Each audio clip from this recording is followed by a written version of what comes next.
बाबर तो मर गया, लेकिन कह सकते हैं कि बाबरी के नाम से कुछ ऐसा छोड़ गया है जो भारत को चैन से जीने नहीं दे रहा है। ये टसल का मुख्य मुद्दा बना हुआ है। बाबरी भी चली गई, लेकिन कह लें कि एक नई बाबरी खड़ी करने की कोशिश की जा रही है, या ये कहें कि हिंदू मुस्लिम के बीच में जो दरार है, खाई है, उसको पैदा करने की कोशिश की जा रही है। हुमायूं को भी, जो टीएमसी के निलंबित विधायक हैं, वो इसे बनाने की कोशिश कर रहे हैं और उसी में सारा बवाल मच रहा है।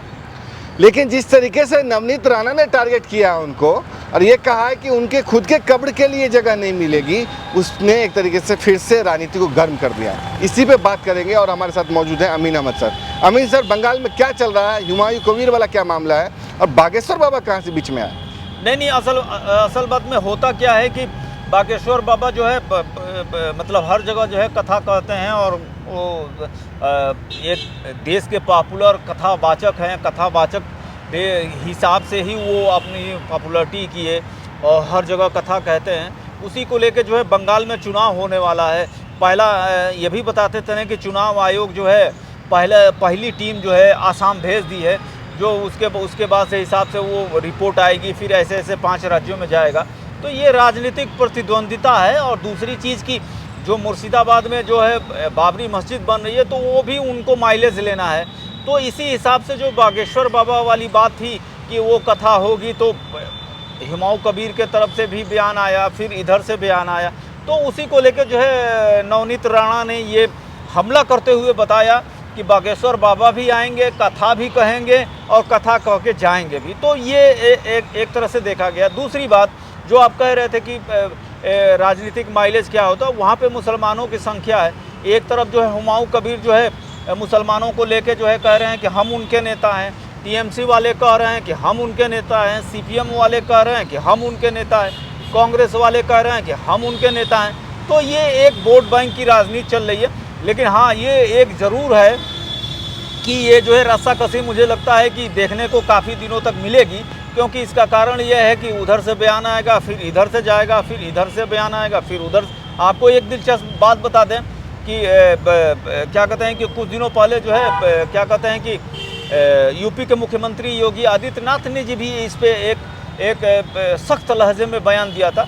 तो ये मुझे कहा था कि कयामत तक बाबरी मस्जिद नहीं बन पाएगी। हाँ, तो वो चीज़ें हैं, ये नेताओं की ये एक जो है। खैर, अगर हमारे पास वीडियो है तो हम नवनीत राणा का वीडियो भी चलाते हैं और अंत में हम जो है योगी आदित्यनाथ का भी वीडियो चला देंगे, किस तरीके से उन्होंने हुमायूं कबीर और जो बाबरी मस्जिद का ख्वाब देखते हैं उस पर हमला बोला था।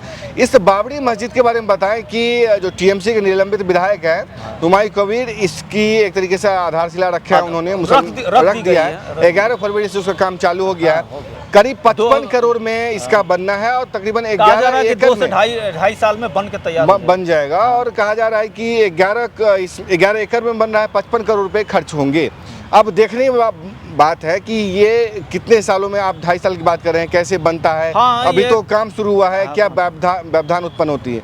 लेकिन नवनीत राणा ने जिस तरीके से हमला किया है, उसने भी एक तरीके से हंगामा खड़ा कर दिया है। इसने एक तरीके से सांप्रदायिक रंग ले लिया है। क्या हुमायूं कबीर को जो बीजेपी का एजेंट कहा जाता है, कहीं उसी ओर तो इशारा नहीं करता है कि वो ऐसे मामले खड़े कर रहे हैं, बीजेपी पलटवार कर रही है, उससे ऐसा लगता है कि ध्रुवीकरण होगा, बंगाल में वोट बढ़ जाएगा, कहीं उसी ओर तो इशारा नहीं है? बिल्कुल सही बात है। लेकिन एक चीज़ इसमें बड़ी बात है कि हुमायूं कबीर जब भी कुछ कहता है और बीजेपी जैसे ही पलटवार करती है, टीएमसी एकदम चुप रहती है, एकदम खामोश रहती है। वो चीज़ें, इस चीज़ों को बढ़ावा नहीं देती, इस पर बयान नहीं देती, क्योंकि उनकी भी अपनी एक राजनीतिक स्ट्रेटजी है। कुल मिला जुला के अभी माहौल धीरे धीरे बन रहा है। आप ये देखिए कि असम में माहौल बनना शुरू हो गया, फिर बंगाल में बनना शुरू हो गया। तमिलनाडु में आप देखिए कि जो है रातों रात अभी लोग सोए हुए थे कि 5,000 रुपया जो है महिलाओं के खाते में भेज दिए। तो ये नेताओं की ये जो बयानबाजी है, ये रस्साकसी जो है, ये काफ़ी चल रही है। 5 राज्यों में चुनाव होने हैं, नोटिफिकेशन जारी होगा, टीमें घूम रही हैं, चुनाव आयोग की एक जगह से घूमना शुरू कर दी है। तो ये सारे प्रोसेस चल रहे हैं। उसी में मुझे लगता है कि नवनीत राणा का ये बयान आया है और ये सारी बात। अभी तो उसमें हुमायूं कबीर का एक और भी दिलचस्प बयान आया है कि मेरी हत्या करवाने के लिए 2 करोड़ रुपया किसी को दे दिया गया। तो ये भी एक सोचने और समझने वाली बात है कि ऐसे नेताओं के बयान कितने आते रहेंगे और जाते रहेंगे। अच्छा, चलते चलते ये भी बताते चलिए अमीन सर कि क्या हुमायूं कबीर टीएमसी से छोड़ चुके हैं, क्या उनका गठबंधन एक तरीके से असदुद्दीन ओवैसी से होगा?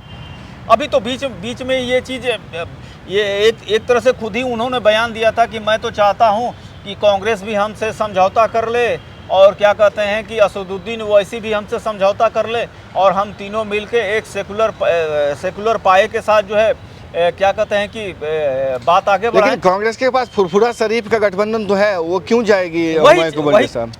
मैं ये नहीं कह रहा हूँ, मैं ये कह रहा हूँ कि एक राजनीतिक उनका बयान आया था, असदुद्दीन ओवैसी ने इस पे अभी बयान नहीं दे रहा है। लेकिन मुझे ये लगता है कि अगर बंगाल में मुस्लिम राजनीति हुमायूं कबीर भी कर रहे हैं, अब मुस्लिम राजनीति जो है हर जगह वो भी करते हैं, क्योंकि वो उन्हीं सीटों पे अपने उम्मीदवार खड़े करते हैं जहाँ पे मुस्लिमों की संख्या जो है ज़्यादा हो, 30% हो, 35% है।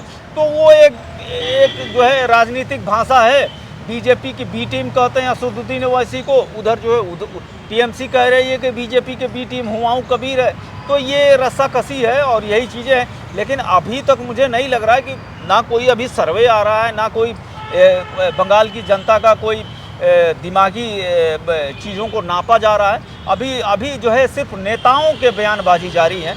तो इस हिसाब से इम्पैक्ट क्या हो रहा है, नहीं हो रहा है, मस्जिद बन रही है, उसका कितना फ़ायदा जो है हुमायूं कबीर को होगा या उससे कितना फ़ायदा जो है क्या कहते हैं टीएमसी को होगा, और कितना माइलेज जो है असदुद्दीन ओवैसी अपनी वहाँ रणनीति क्या रखते हैं। तो ये काफ़ी चीज़ें हैं। लेकिन एक बात तो तय है कि चुनाव से पहले ही शिवेंदु अधिकारी या बीजेपी या अमित शाह या सारे बड़े नेता वहाँ पे चुनाव को एक युद्ध मिशन बना लिए हैं, एक युद्ध स्तर पे चुनाव लड़ रहे हैं और काफ़ी एग्रेसिव और काफ़ी आक्रामक हमले कर रहे हैं। ये तो काफ़ी नेताओं के बयान से देखा जा रहा है। खैर, आने वाले समय में ये चुनावी राजनीति किस ओर जाती है, नतीजे क्या आते हैं, वो तो देखने वाली बात होगी।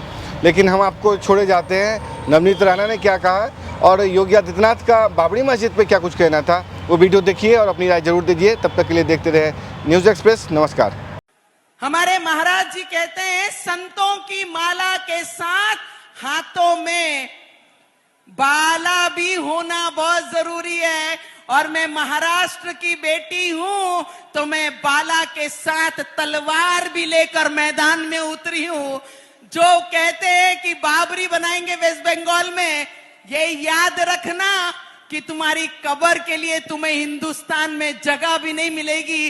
सिर्फ तुम शुरुआत करो, हम जैसे सनातनीय वो बंगाल में आके खड़े होकर आपको हिंदुस्तान की ताकत क्या है वो जरूर दिखाएंगे। माफियाओं की कब्र में फतिया पढ़े जाते हैं। कौन लोग थे वो? राम मंदिर अयोध्या का विरोध होता है, काशी विश्वनाथ धाम का विरोध किया गया, मथुरा वृंदावन के विकास का विरोध किया गया।